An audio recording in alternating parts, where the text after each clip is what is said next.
starting a new grow, you're looking for an LED grow light, and you want to invest in something that really is going to give you that little edge, going for a bar LED or an array system might be the best choice.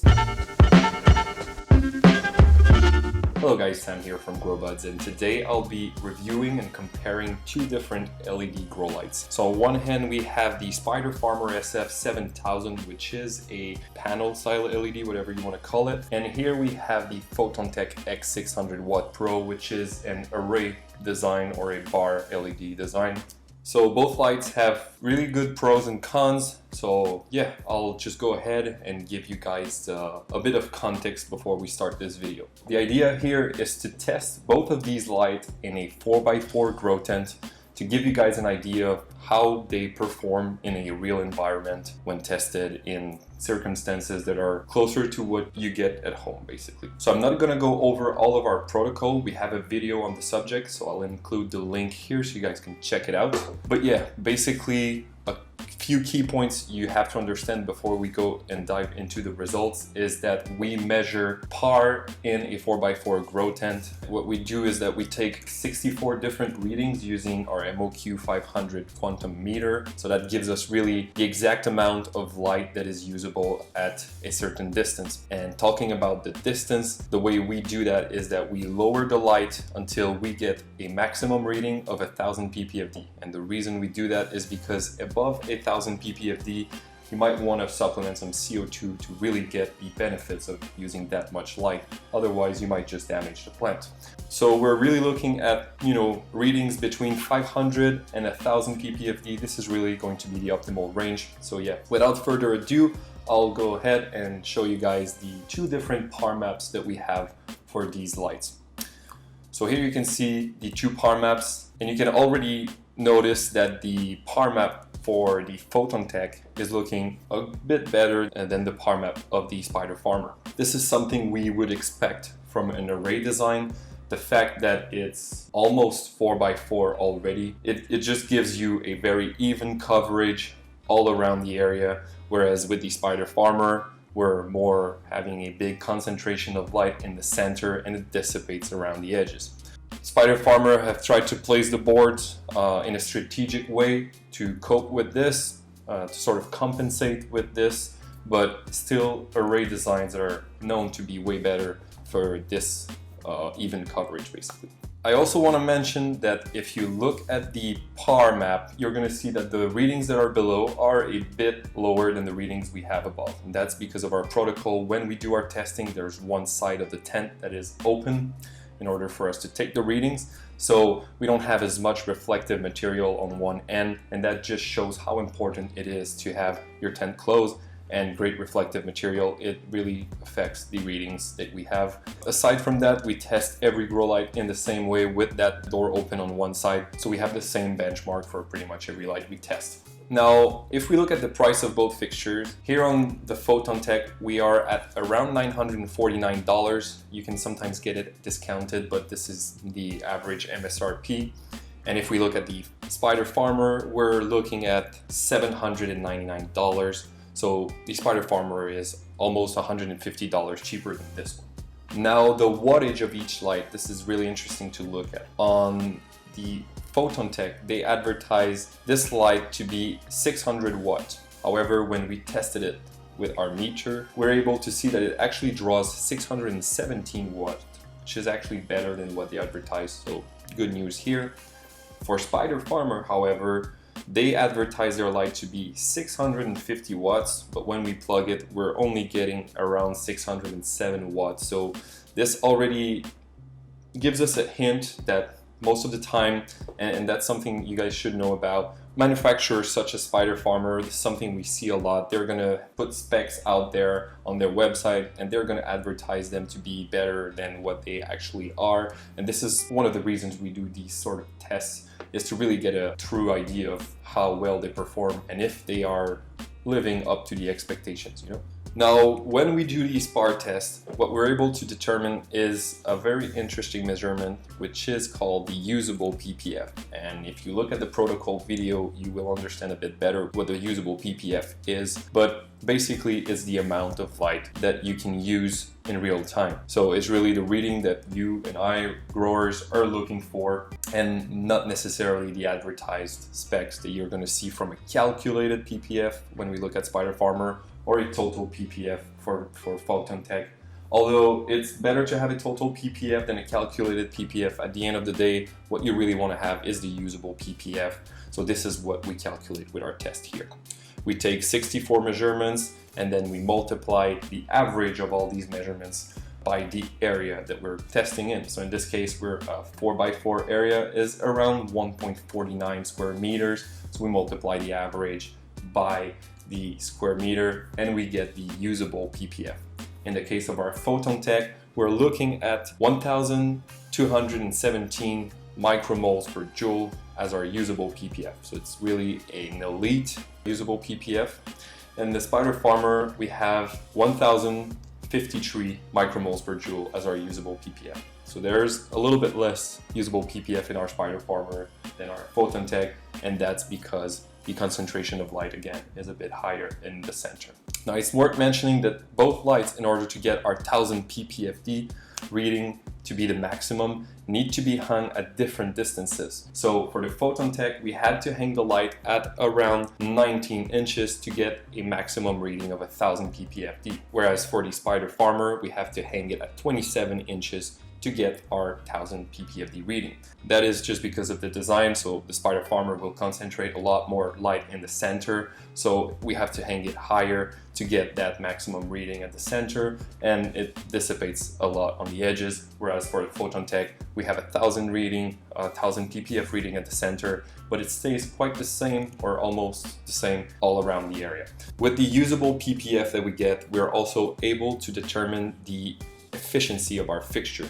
So you're gonna see crazy big efficiency, 2.9, 2.7 when you look at advertised efficiencies, and that's because again, these are most likely going to be theoretical efficiencies. I'm not saying that the test that we're doing is better. You guys might have a better environment, so the light will give you higher efficiency, but still it's a good way to have a benchmark and evaluate each light in this way. So in the case of our Photontek here, we have an efficiency of around 1.97 micromoles per watt, which is an elite efficiency, really good so far. If we look at the Spider Farmer, we're looking at 1.73 micromoles per watt. So again, the Spider Farmer here is slightly inferior in terms of the efficiency. So with the efficiency, we're also able to determine the cost efficiency of both fixtures. In this case here with the Photontek, we're looking at 78 cents per watt, which is really good so far. And if we look at the Spider Farmer, we're at 76 cents per watt, which is slightly better than the Photontek, and that's basically due to the price of the fixture being less expensive with Spider Farmer. With all these measurements, we're also able to give an estimate of the harvest potential. This obviously is going to vary a lot depending on the strains, your environmental factors, and a lot of other things, but still it can give us a good idea of the potential harvest you can get. So here for the Photontek, we're looking between 669 up to 913 grams of potential harvest. For the Spider Farmer, we're looking at between 579 and 790 grams. This is for potential harvest. Right there you can see that there's higher potential harvest with the Photontek, obviously due to overall better performances. What we've also done, and it's the last reading that we always take, is after running the lights for about an hour, we'll take temperature measurements on the panel or the bars here with the Photontek, as well as the driver, to get an idea of how hot they can run. In the case of the Spider Farmer, we're looking at a temperature of around 49 degrees Celsius on the driver, as well as a temperature of 54 degrees Celsius on the panel. For the Photontek, we're at 50 degrees on the panel and 50 degrees on the driver. Both temperatures are very interesting. I would have expected the temperature of the Spider Farmer to be a bit higher, but I think that in their most recent model, they've upgraded the heat dissipation technology, so the board is actually a bit thicker than it used to be, and it dissipates heat a lot better than it used to do.